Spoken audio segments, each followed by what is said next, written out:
Ladies and gentlemen, thank you for joining us today and welcome to the Rise of China Causes and Consequences session.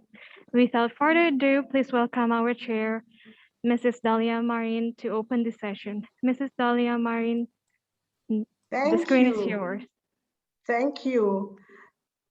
Do we have all the members of the panel on board? We have 3 members of the session. Michael Zheng, David Dorn, and Italo Colantone. So we will have 3 papers, one looking at China's rise, and the other 2 papers looking at the consequences for the rich countries of China's rise. So without further ado, we will start with Michael Zheng. Please, Michael, go ahead. Thanks a lot, Dalia, for putting together this very interesting session. As you said, I guess my duty here is to tell you more about the first part of the title of the session, that is on the rise, on the causes of the rise of China. So this this presentation will be based on some of my recent papers co-authored with Chongwen Bai and Chang Taixie. So let me first lay out the basic facts. Let's first look at the black line. That's the GDP growth rate according to the official statistics. If we believe the official statistics, then basically you will see over the past 3 years, you can think about China's growth as kind of 2 very different phases. In phase 1, in the first half, you see very significant, very remarkable growth. So the average growth rate was about 10 to 11%. It was a bit up and down, but overall speaking, this fantastic growth rate. And after the financial crisis, China's growth has been steadily declining. Even if you look at the official growth rate, now it's about 6%. And of course, there are a lot of concerns about the reliability and accuracy of the official statistics. And we have done some checks. Say we look at the internal consistency of China's national accounts, and we compared the official numbers with those estimates based on private sector data. And the dotted line, the red color, the dotted line in this figure is telling us, what is our best estimate about China's growth. It seems like there is some misreporting, and the official growth rate was probably inflated by 1 or 2 percentage points after 2010. But there are basically 2 takeaway messages. The first is everybody seems to agree that before the crisis, China's growth was extraordinarily high. And the second is, well, this growth rate is declining. The decline is very significant. But even if you take out the misreporting as what we estimated, still nowadays growth rate is still pretty decent. It's around 5% or so. Now the next question is, how do we think about this fantastic growth and later on the significant slowdown? The left panel shows us TIP growth, and you can see almost like everything is just related to TIP growth. In the first half, you see a very strong TIP growth. A lot of people, believe China's growth is like all the growth was essentially driven by investment. It's true that investment is about half of China's growth, but TIP growth is equally important. In the past, before the financial crisis, TIP growth accounted for like 40% of China's GDP growth. The contribution was very significant. And the interesting thing is, just look at TIP growth after the crisis. It's like 1% or 2%. It's dramatically different from the growth rates before the crisis. And if you use our estimated or adjusted data on investment, capital, and GDP, then you'll find that the TFP growth is even lower. So if you want to understand the kind of glorious past and the less glorious today's China, then a lot of things have to be said about this changing, pretty dramatic changing productivity growth. And I don't have much time to talk about, the second figure is just aggregate returns to capital, and you can see the up and down, basically also closely related to TFP growth. And now coming back to the original question, then how do we explain this fantastic growth before the crisis? I think there is a consensus that much of the growth was driven by the expansion of the private sector. So here, what I'm showing you is those numbers we got from a huge data set that is Chinese firm registration records that basically covered all firms registered in China. We're talking about 30 to 40 million firms, and we use so basically the data set is telling us who owns these firms and what is his or her equity shares. And we can basically penetrate a firm ownership structure and find out who are these firms' ultimate owners. It could be state owners, it could be individual owners, it could be foreigners. So in the middle of the first table, what you can see here is individual business owners, right? So that basically tells us there is a big explosion of the private sector in terms of how many active firm owners in China. Well, 20 years ago, we're talking about 4 million, 5 million, and now there are more than 60 million firm owners, right? And here we exclude the self-employed. If we bring back those self-employed, the number could easily increase to 90 billion. So it's a significant proportion of the total population. And if you want to weight, those private owners by their registered capital, then what you see here is in table 2, you also see a pretty dramatic expansion of the private sector. And at the same time, you see a significant decline in the state sector. 20 years ago, the state share was like 45%, and now it's 23%. And there was a big increase in registered capital share owned by those individual owners. 20 years ago, it's 22%, it's now 63%. So all these numbers are just confirming sort of the consensus that has been built up in the literature that if you want to explain economic success of China in the past, then you got to have a story for the huge expansion of the private sector.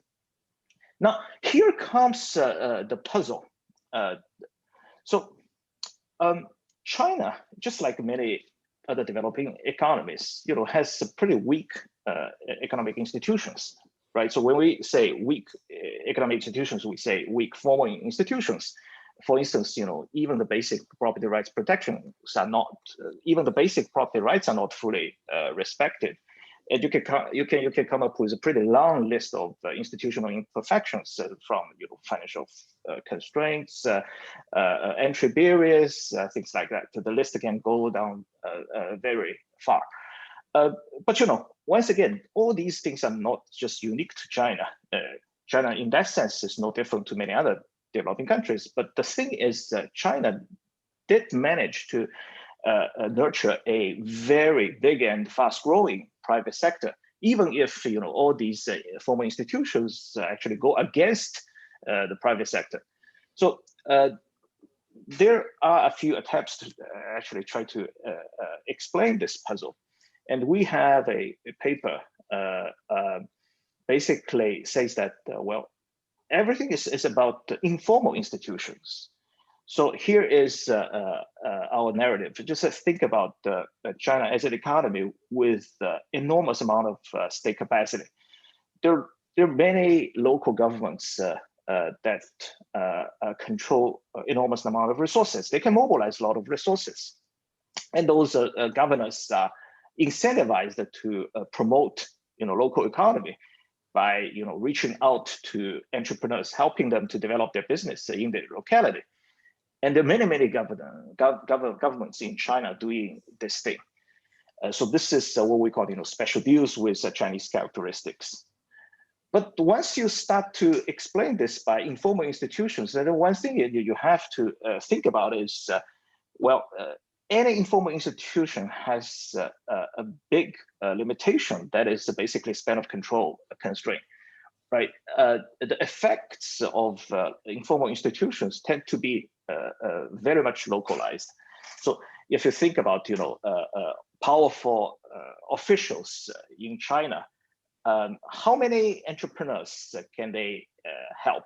Say that China has 300 cities, and each city has a few powerful governors, and each governor can actually reach out, I don't know, 50 to 100 entrepreneurs. So then how many entrepreneurs they can help? Maybe tens of thousands. But here we're talking about millions of entrepreneurs, tens of millions of entrepreneurs, and many of them have been very, very successful.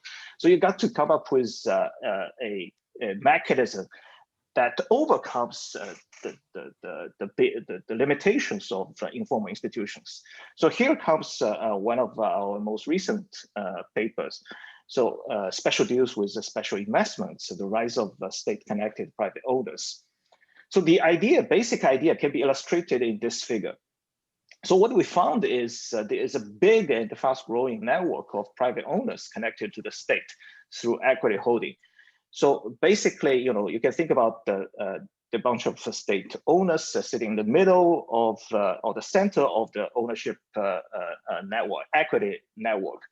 And they form a few joint ventures with some private owners. And through these state to private joint ventures, and some private owners are directly connected to the state. It's just like the red dot is the state owner, and three blue colored dots in the middle are those private owners directly connected to the state.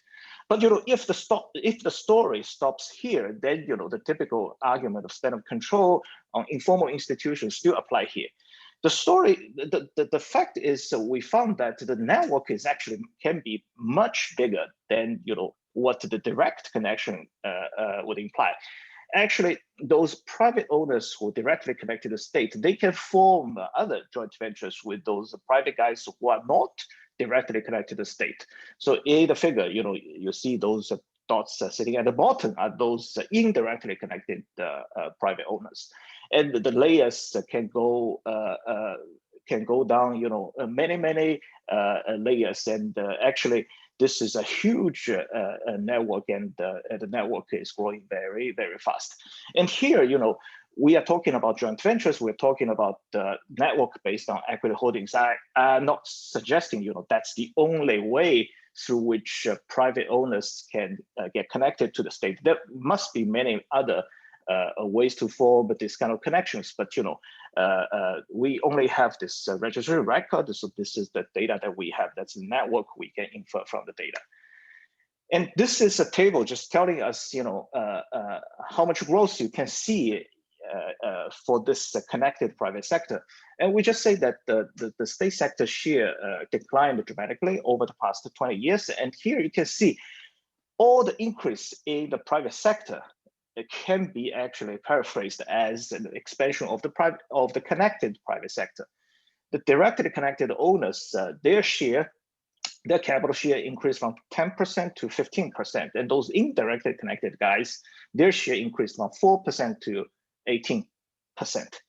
So if you think about the expansion of the private sector over the past 2 decades in China, then another way to see it is just try to understand the expansion of the connected sector.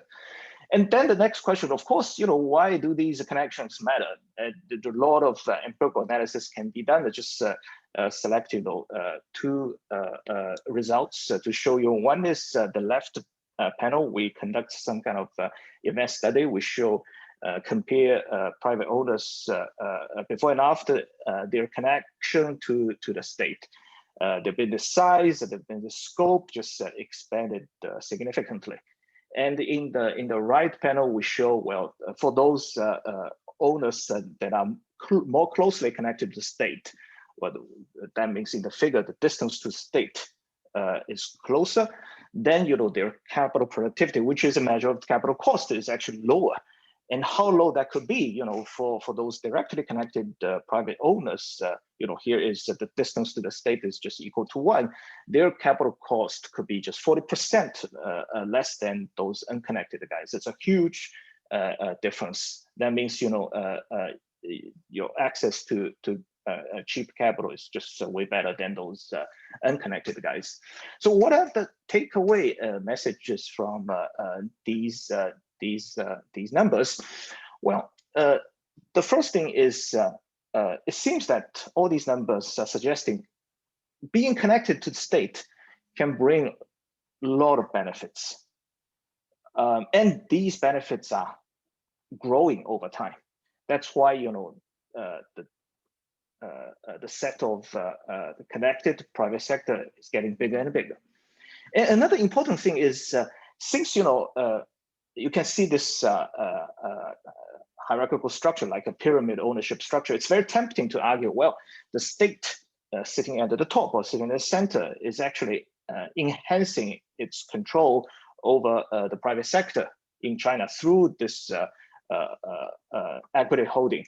But our findings suggest that the state actually didn't enhance much of its voting rights, and the reason is actually very simple. Most of those connections were actually initiated by private owners. So the private owners approach a state owner in order to get something out of the connection. In most cases, it's about resources, it's about, say, capital, it's about land, it's about permission to enter into certain industries where, you may see a lot of entry barriers and regulations. Now, what about welfare implication? Well, that could be improvement in resource allocation efficiency, but it could also lead to worsening of allocation efficiency. Why this is the case? For instance, if you think about the resource allocation between the state owners and those connected private owners, once those connected guys manage to get some resources away from the state, then that's most likely that's efficiency gain, because those private owners tend to have higher marginal products than their state counterparts.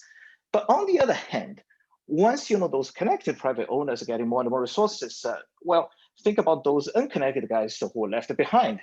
So resource allocation efficiency between the connected and unconnected private guys may get worse and worse. So that's why when it comes to welfare implication, it really depends. We have done some quantitative exercises suggesting, in the first half of the past 3 decades, it seems that there was a big efficiency gain. However, the picture becomes much less clear recently. I don't have much time left, but just let me briefly tell you how I think of the more recent growth trend about the slowing down. Just echoing what I said before. Well, if you look at this figure is just tell us the time series evolution of resource allocation efficiency in China. So the vertical line is a measurement about misallocation. So when you see it goes down, it means there's an improvement in efficiency, allocation efficiency. And when you see it goes up, it means a worsen of allocation efficiency. And consistent with the big picture I showed you earlier, before the crisis, you see efficiency was improving. After that, it's getting worse. And why is that? Why the financial crisis had such a big implication on China? There are many explanations, but my take on this is it's all coming from what we call the 4 trillion stimulus package in response to recession triggered by financial crisis. And this stimulus package is not a fiscal stimulus package. the central government didn't really have the resources to finance those stimulus package. Instead, in order to finance it, just allow local governments to raise money from the financial markets. So all of a sudden, you see this rapid buildup of local government debt in China. That leads to tremendous amount of potential misallocations. Here it's just to give you an example, how much of dependence China's recent growth is on debt financing. Just look at the right panel. The horizontal line is debt growth. The vertical line is GDP growth across Chinese cities. There's no causality, but you can see a very strong correlation. So that leads to a kind of a pretty disturbing message, how much of this growth is sustainable, because nowadays you can see much of the growth seem to be highly correlated with debt growth. And another concern, of course, is increasing support to the state sector. So let me just try to wrap up here. So what do we learn? Based on my own research, we found that informal institutions actually play a very important role in China's growth, at least in the past. So it's like a substitute to markets that were not perfectly functioning in China. In particular, it helps to relocate resources from the state to the private sector.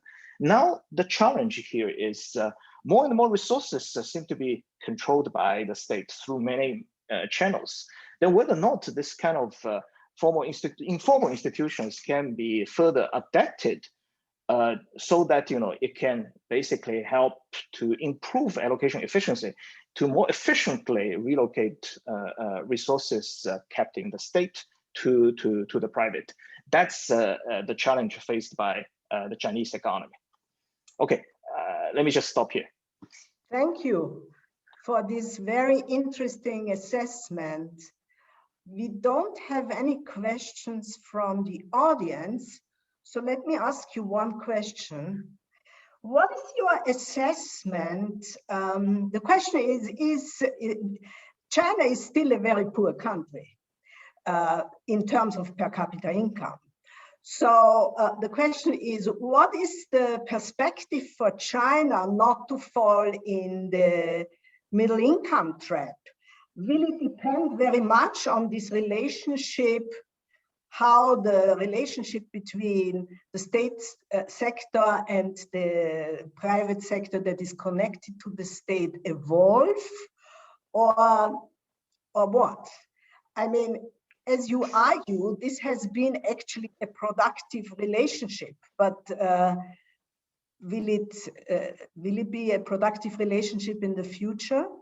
What will it depend on? Right. So that's indeed the key question, I think, for us to understand the future possibility for China's growth. I think the tension here is in the past, we see this kind of state to private connection really helped. There's a lot of evidence for that. But the question is, in today's China, it seems that the government is getting more and more controls over many resources. So for instance, if you think about the household saving rate has been very, very high. And there's a huge amount of increase in deposits. The deposit GDP ratio also increased a lot. And think about the financial sector. Basically, all major institutions are state-owned. So that means a lot of resources, if not all major resources, are directly or indirectly controlled by the state. And on the other hand, we do see it declining in the share of the state. So that means that the state is not keeping all the resources they get within the state. They actually play a role like the market maker, relocate resources from the state to the private. Now the problem is, in the past, it seems that the state or the local government in particular play a pretty positive role in this relocation process. It improves. There's evidence that it improves allocation efficiency. But now the question is, with more and more resources they have, whether or not the channel, the mechanism that worked very well in the past will continue to work well for today's China. So that's a kind of big question. And I think, if we will get stuck in the middle income trap, or we're able to further, upgrade our economy, really depends on, how the government is dealing with this complicated state-private connection. Thank you. I think, unfortunately, we will not have more time to discuss this, and we move on to the second paper by David Dorn. Please go ahead.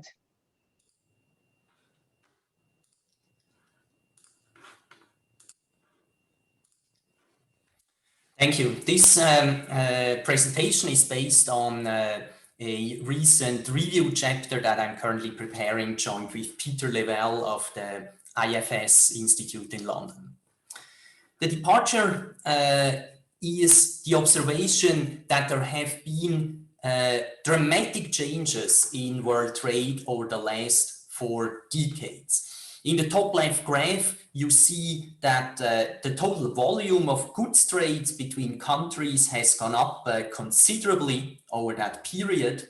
In the top right, you see that the fraction of goods trade that originates from low-income countries has increased by almost a factor of 4. In the bottom left, you see that a growing share of all that trade occurs within global value chains, meaning that production is done stepwise in different countries. And finally, there has also been a large expansion of trade imbalances, meaning that some countries run trade surpluses and others have deficits. There is one notable common feature of these 4 curves, namely that they all have a bit of an S shape. You actually see that the big increase over the last 4 decades has been very much concentrated in the 90s and especially the first decade of the 2000s. And that also happens to be the period in which China has been particularly important in expanding its trade. Here we see trade that a number of high-income countries have with China. On the left side, you see the imports that these countries receive from China as a fraction of the corresponding country's GDP. And you see that for all these countries, these imports have gone up dramatically from almost nothing in the 1980s to a much higher value by 2010. And then after 2010, these import volumes level off. In the right chart, you see the corresponding pictures for exports to China. And there it's particularly noteworthy that a great majority of these Western countries, including, for instance, the United States or the United Kingdom, have seen a lot less export growth to China than imports from China. Exceptions to that rule are countries like Germany or Switzerland that have been very, very successful in exporting to China as well. When we look at these patterns over the last 4 decades, and especially that transformatory period in the 90s and the first decade of the 2000s, then it's clear that China plays a major role. China has been responsible almost single-handedly for the increase in trade with low-income countries. China also has been critically contributing to all the other patterns that I showed here. This being said, it's also fair to say that technological change with the spread of the internet in particular, as well as certain trade liberalizations during that period, may have added additionally to that trade expansion. Now, when economists ask how trade affects inequality in the labor market, then traditionally they have been approaching that topic by looking at the textbook Heckscher-Ohlin model with the Stolper-Samuelson theorem.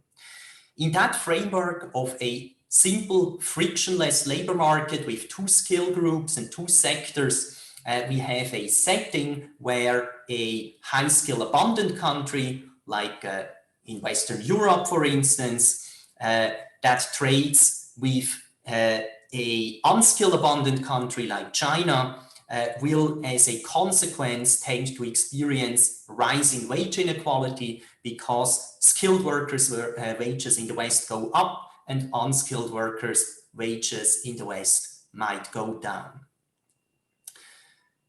When researchers then explored the impact of trade on inequality through that lens, they, however, came to the conclusion that there simply wasn't very clear support for an important role in trade, in explaining rising wage inequality that had been seen starting from the 1980s in many Western countries.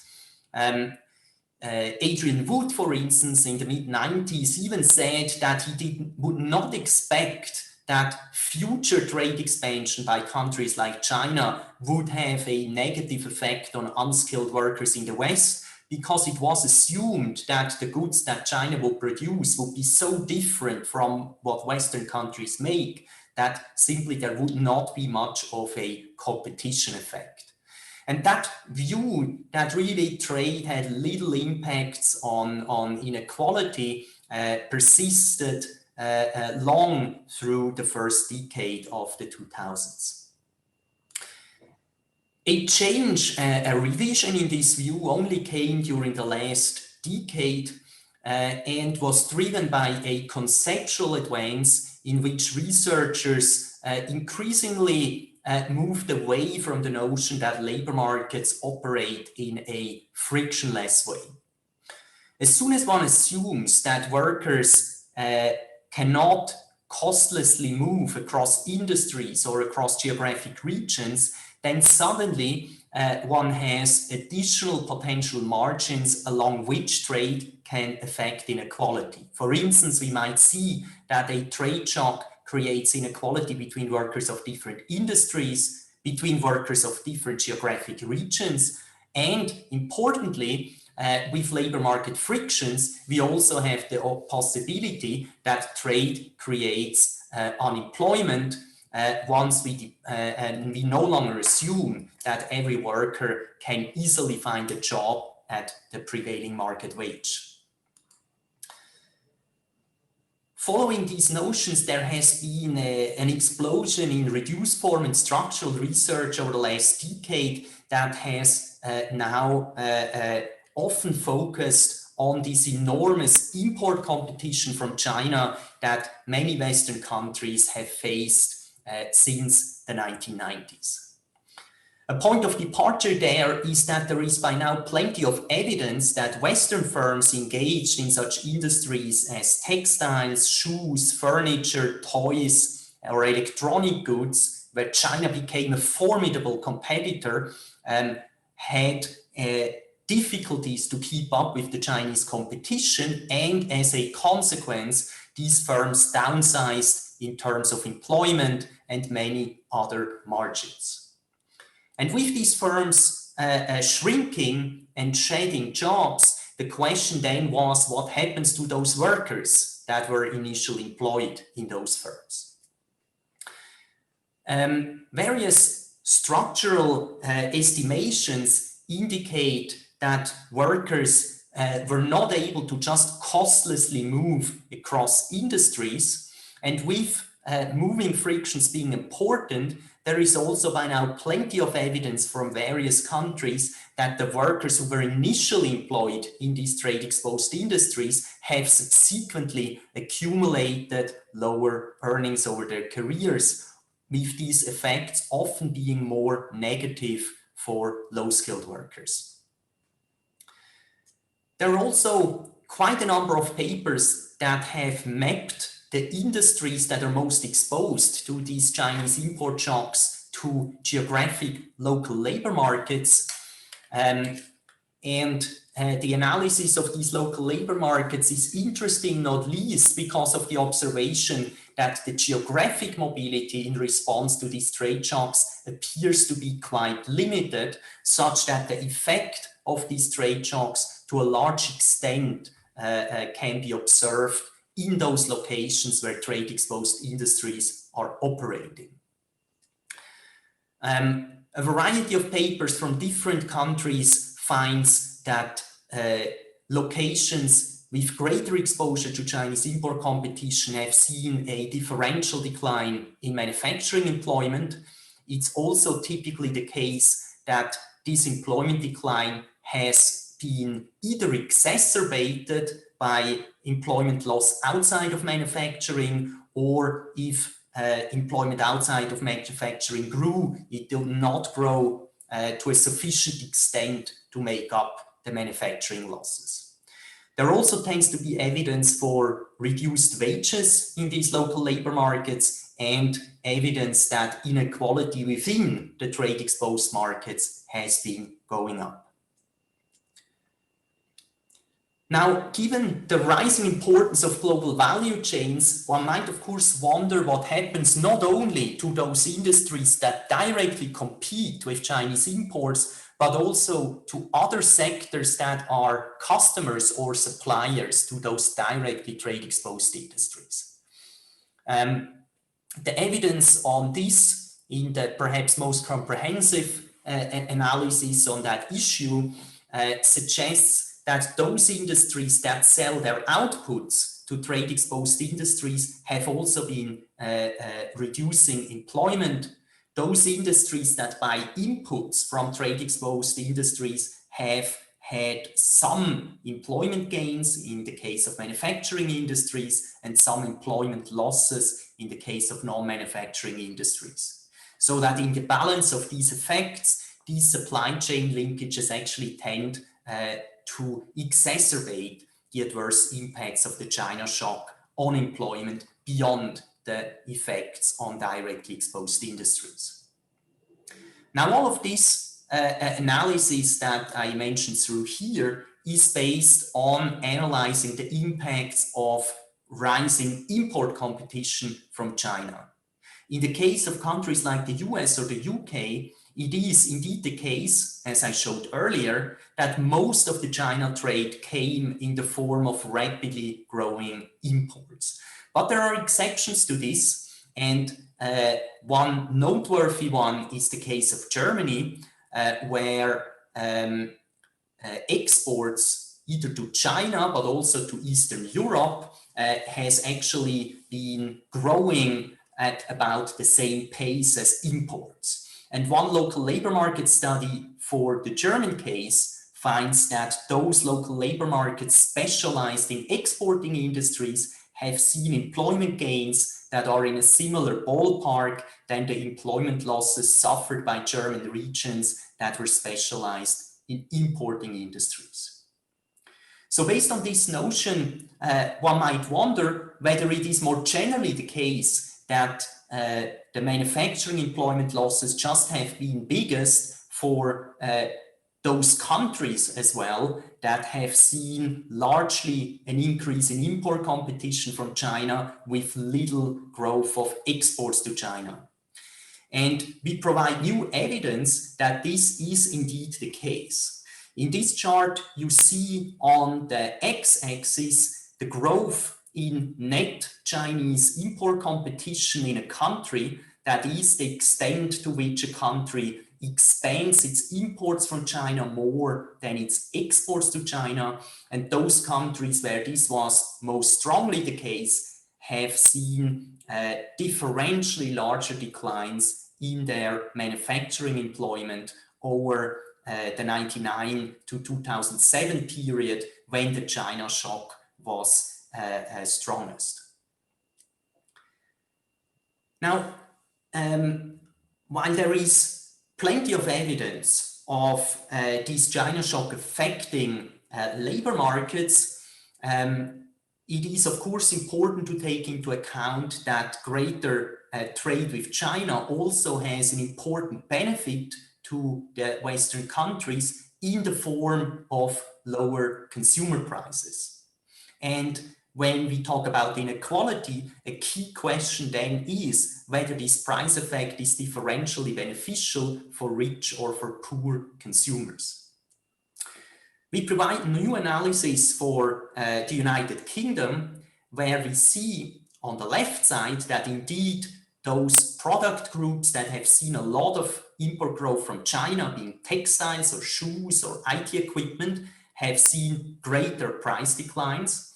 On the right panel, you also see that these China-exposed product groups have seen bigger employment losses in the UK. Now, to address the question how this impacts inequality among consumers, we measure here on the y-axis to what extent the product group has a bigger share in the expenditure basket of the poorest 20% of British people compared to the richest 20%. So all the dots that are high up in this graph, like meat and tobacco, refer to products that are more consumed by the poor. Dots at the bottom of the graph, like cars and motor fuel, have a more important role for rich people. What you see, however, is that the regression line here is nearly horizontal, so it's not clearly the case that products that have seen a greater Chinese import exposure and thus a greater price decline are differentially consumed by poor people, because also the wealthier households have large consumption shares of such items as furniture or IT equipment that are China exposed. Now, beyond the labor market and beyond prices, there are of course also a number of other margins by which big economic shocks can affect the life quality of people, and especially in the research designs that use these local labor market trade exposures, there has now been an accumulation of evidence that we have seen effects of Chinese import competition on local infrastructures, on health problems, mortality, crime, and other elements which arguably also have had detrimental impacts on people's livelihoods. Despite these negative effects, though, it's important to realize that public views towards trade in general have not just generally become worse. This chart, which shows general attitudes towards trade in large Western countries, indicates that people became more skeptical of trade in the 2000s when the big Chinese import wave was going on, but since then these views towards trade have largely recovered. Now, what remains a hard thing is to think about how one could potentially help the losers from trade. There are a range of possible policies, from income support to retraining people to try to attract jobs to the depressed regions, potentially even temporary tariffs that could slow down a big import wave. But for all of these issues, the evidence tends to be quite mixed on whether such programs are effective in reaching their goals, and especially on whether they are cost effective. So to conclude, this extraordinary period of globalization in the 90s and 2000s, which was driven in large part by Chinese expansion, has led to significant inequality in the West, which we also see along such dimensions as certain geographic locations deteriorating in their economic outcomes relative to other places. And this strong concentration of losers creates a situation where, certainly for some groups of the population, the negative consequences of trade might be a lot more salient than positive effects, such as lower prices, which are shared more broadly among the consumers. Thank you. Thank you. Unfortunately, we overdid our time, so we have to move right away to the next paper, which looks also at the rich countries on the effect of Chinese import competition on nationalism and populism.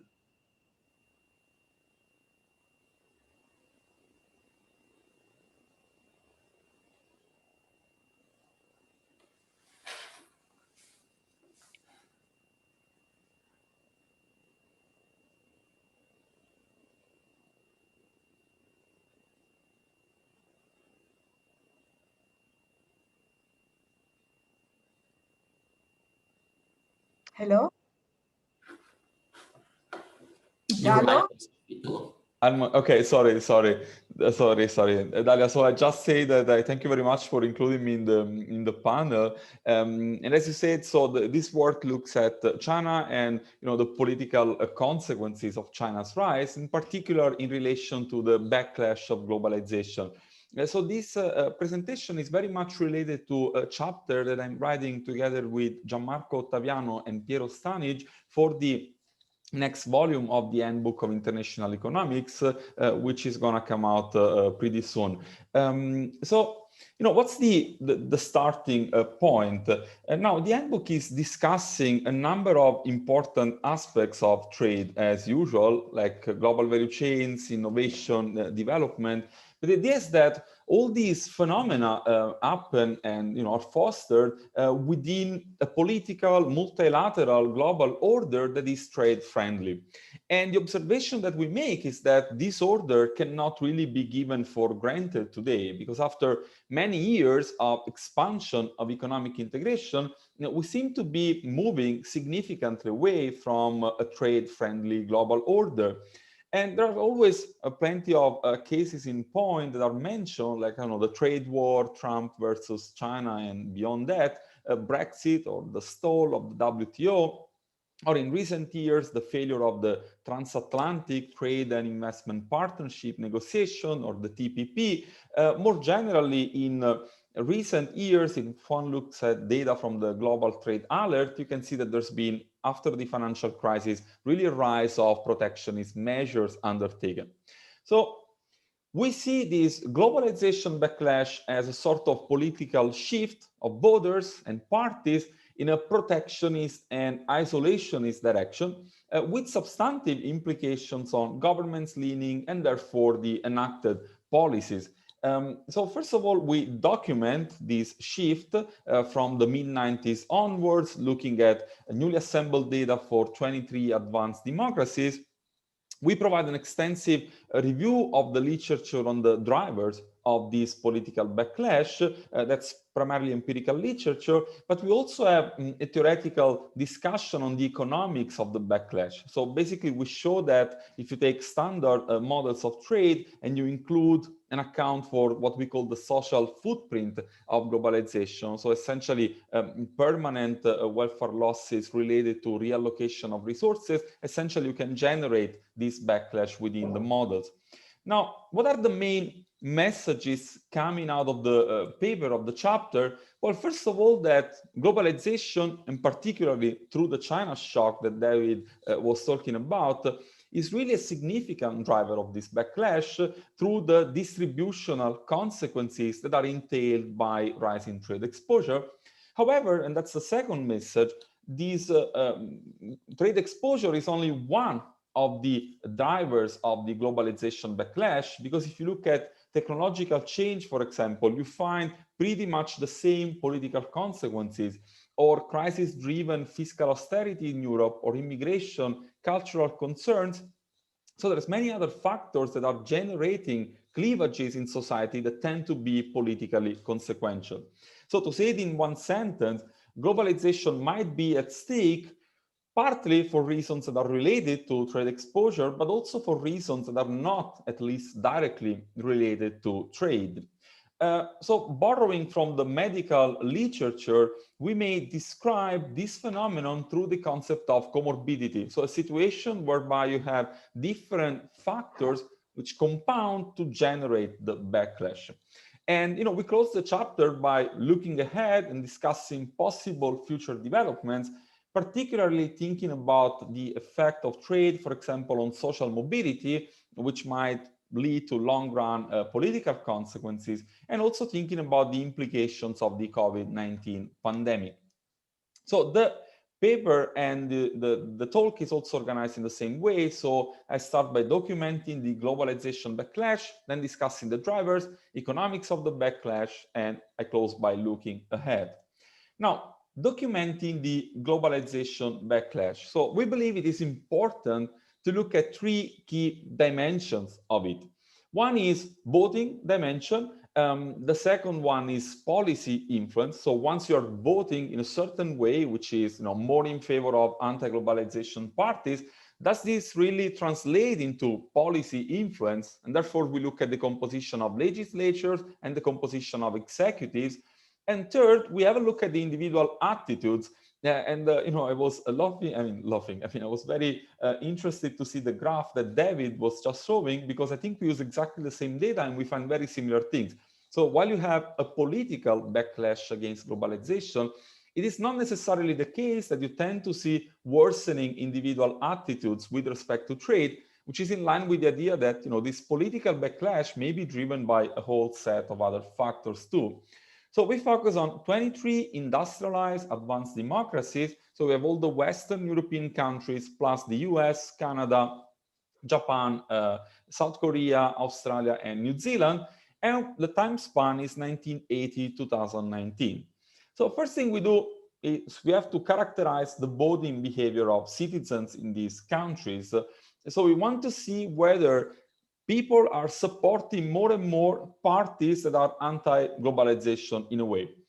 Now, for doing that, we need to categorize parties. We need to assign a score to each party in terms of leaning vis-a-vis globalization, with respect to globalization. And we work with the so-called net autarky score, which is a score that says how much a party is against essentially trade and against the multilateral global order. This is based on manifesto project data. So it's a project financed by the German Science Foundation, where for each election and for all the parties competing in the election, every time there is an election, you find a number of figures referring to the number of claims that the parties are making on different policy dimensions. Now, to clarify how we compute the net autarky score based on a standard methodology in political science, this is equal to the following. So net autarky score of party P in country C in year T, which is a year of an election, is log of 0.5 plus Z plus minus log 0.5 plus Z minus.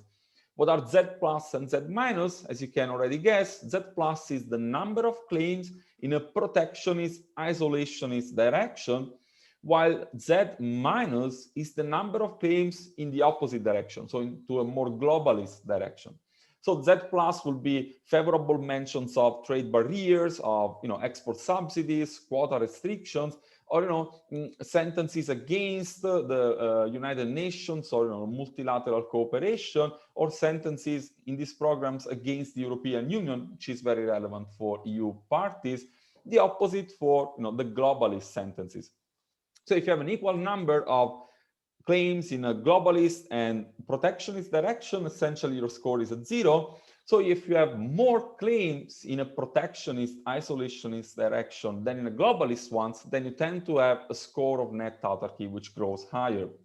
So what do we do once we have these scores for all the parties in all the elections? We can compute the so-called center of gravity of the electorate. So this is the average of the policy positions of the different parties weighted by their vote shares.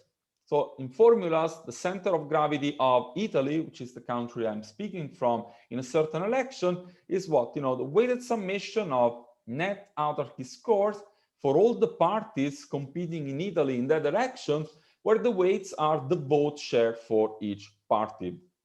Now, if we do this for all countries, all the elections, this is what we find. You can start looking here at the left part of the chart, where the black line is the grand mean of the center of gravity across countries and elections. And you see that this score is declining up until the beginning of the 90s, so the globalist wave. And then here, from the mid-90s onwards, you have a constant increase in this net autarky score, meaning that the center of gravity of the electorate is moving across countries more into a protectionist, isolationist direction. So, normally when people think of the globalization backlash, you tend to think about Brexit, of the election of Trump, so all recent events, but actually that's a wave that has been mounting already for many years. And we discuss why that could be the case. Then what you see here, is that this is not just a weird average coming up of countries aggregation, but it's really the case that you find the same kind of patterns almost everywhere. So the US, Canada, Japan, different parts of Europe. The only exceptions here are Australia and New Zealand, where you see that there is a sort of decline over time into these net autarky scores. And related to the discussion on China, these are countries that probably benefited from the so-called commodity super cycle vis-a-vis countries like the US and Europe were more negatively affected by the China shock in terms of displacement of manufacturing. Second question is, what are these protectionist, isolationist parties that receive more and more support over time? They can be either parties of the left or parties of the right, which is what we show in this chart. So here every dot is one party in one election, and these are classified according to two dimensions. Here you have the net autarky score. So if you're up, you are isolationist. If you're down, you're more globalist. And here you have the classical left-right economic division when it comes to domestic economic issues. And you see that you can be an isolationist, protectionist party either of the left or of the right. And the question is then, this increasing support for isolationist parties, is it driven by support for parties of the left or of the right? And the answer is actually both. Okay? So what I'm showing you in this chart, down here, you have the cumulative support for parties that are up to the right in the quadrant. So this will be right-wing isolationist parties, typically radical right parties, for example, in Europe. The yellow part, these are isolationist parties of the left. So, and these are cumulative vote shares across countries and elections. You see that basically if you accumulate right-wing isolationists and left-wing isolationists, you start with around 30% of total votes cast here at the beginning of the 90s. By the end of the sample, you're about 60% of total votes cast, which is huge. I mean, this is really the political globalization backlash. And then, at the beginning, it's mostly driven by radical right parties, essentially. So parties of the right that are anti-trade and anti-multilateralism. Afterwards, you also see a big increase in isolationist parties of the left, mostly after the financial crisis. Plus, you have some radical right parties here, the dashed line, which are moving left of center when it comes to domestic economic issues, while remaining vehemently protectionist, I would say. So, it's driven by both types of forces. Now, is this just voting, or there's really more of a policy influence? So what you see here is similar charts, but in this case, we're not looking at the center of gravity in terms of votes cast, but we're just looking at the location of the legislature. So our weights in the weighted summation here are not really party vote shares, but these are seat shares in the lower house of the legislature. And you see exactly similar dynamics, which is intuitive, right? Because you're voting more in a protectionist direction, then this should come up also in the composition of the parliament. But it's not obvious because, we know that the electoral systems may depart from perfect proportionality. Even less obvious is to observe what I'm showing you here. This is the executive location. So that's essentially if you have a government with only one party, this is the net autarky score of the party at the government. If you have a coalition of parties at the government, this is the weighted average of parties at the government, and you see essentially the same thing. So decline in the net autarky score up until here, and then a rise over time. This means that not only there is vote in a protectionist direction, but this gets also reflected into the composition of legislatures and also into the nature of governments, which may have then clear implications for policy making. Now, what about individual attitudes? So unfortunately, it's very difficult to provide the same type of coverage that I'm showing you here with political data, thinking about attitudes. So there are few sources of data with comparable data on attitudes about trade that are comparable across countries. So we are using the Pew Research Center Global Attitudes and Trends Survey between 2002 to 2018, available for 7 of our sample of countries. And the question is, what do you think about growing trade and business ties between your country and other countries? Is it a very good thing, a somewhat good, a somewhat bad, or a very bad thing for our country? Higher scores are denoting a higher appreciation for trade. And this picture is very similar to what David was just showing. You don't really see that over time there is declining support for trade. If anything, you may see some cyclicality, and similar to what David was saying, at the beginning of the financial crisis, essentially you find the lowest point in support for trade, especially in the US. Afterwards, these average support for trade is growing, which is certainly not in line with the political data we have been looking at so far. So what is the message here? I think, well, of course, these are suboptimal surveys in a way. And if you look at more detailed data on different countries, which is what we are doing right now while revising this paper, for example, in Italy, you will see that 60% of surveyed respondents in 2019 will tell you that they've been negatively affected by trade. But anyway, this evidence is suggesting that even though there is this political globalization backlash, this doesn't necessarily have to reflect a worsening of sentiments with respect to trade. If anything, what we find is that the backlash is related to a general increase in nationalist sentiments, which is really consistent with the nationalist rhetoric of anti-globalization forces, especially from the radical right. Now, what are the drivers of the globalization backlash? Well, certainly there are several papers showing that trade exposure is one factor behind the political shift that we are observing. There's a paper by David and co-authors on the USA showing that stronger exposure to the China shock has an impact, for example, on the election of Trump and more generally on polarization in the US.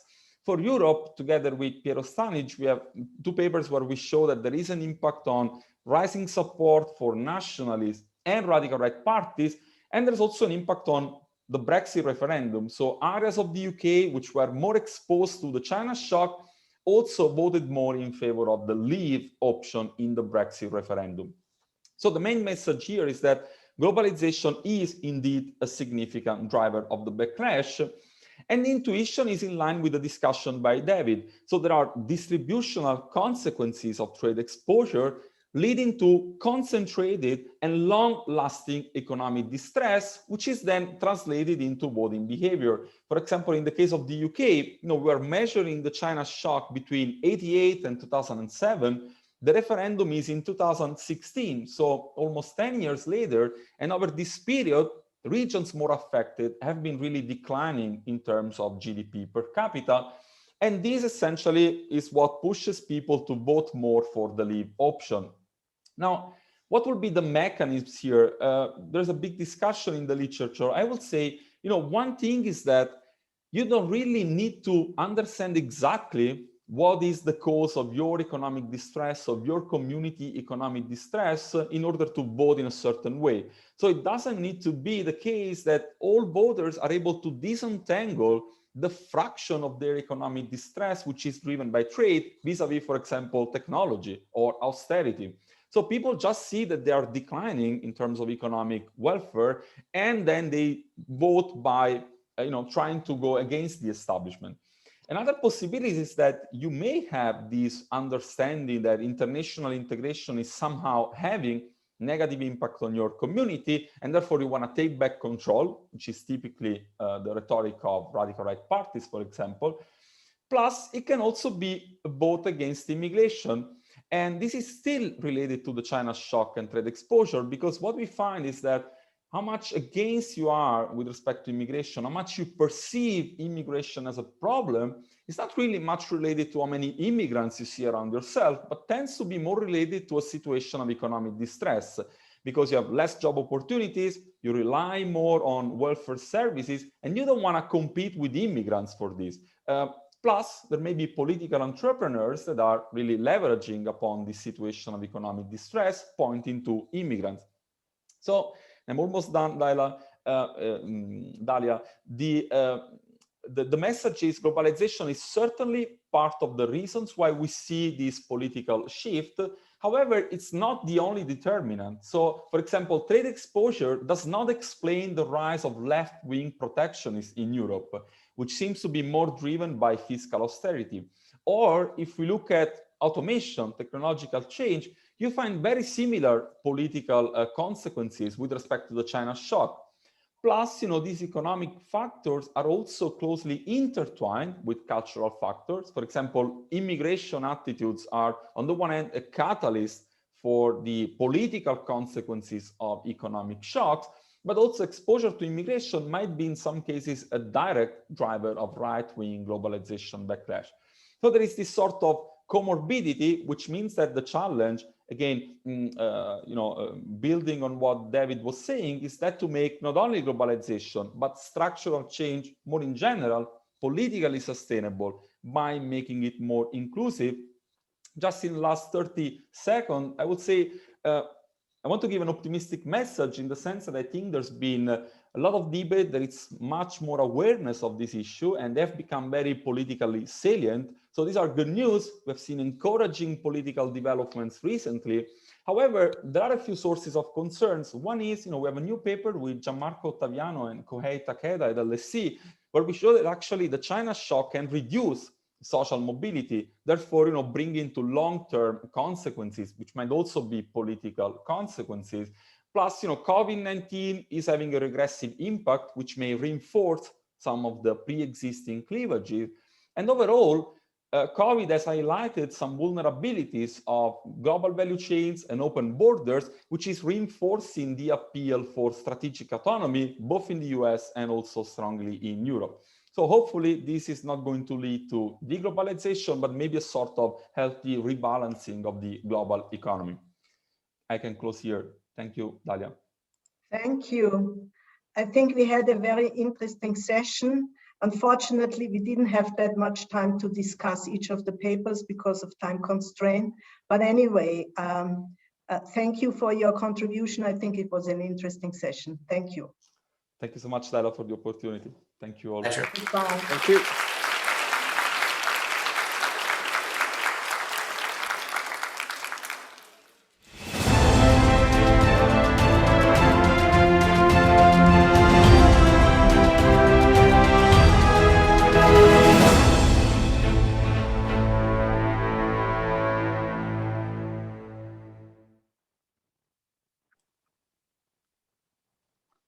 That was good.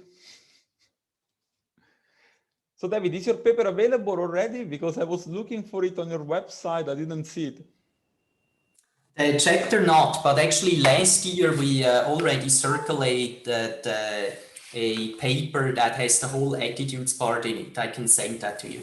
Oh, thank you very much. So I think we are using the same data and we find the same, stuff. Yeah, sure. Yeah. David, all the best and good luck for tonight. You will see we looked at quite a bit more than just that graph, so maybe there is some snippet that will be interesting for you guys that you have not spotted. Absolutely. By the way, David, the whole section of our chapter is based on your work, so it's very well covered, you'll see. Good. Ciao, all the best. Ciao, David. All right, take care. Boris, ciao.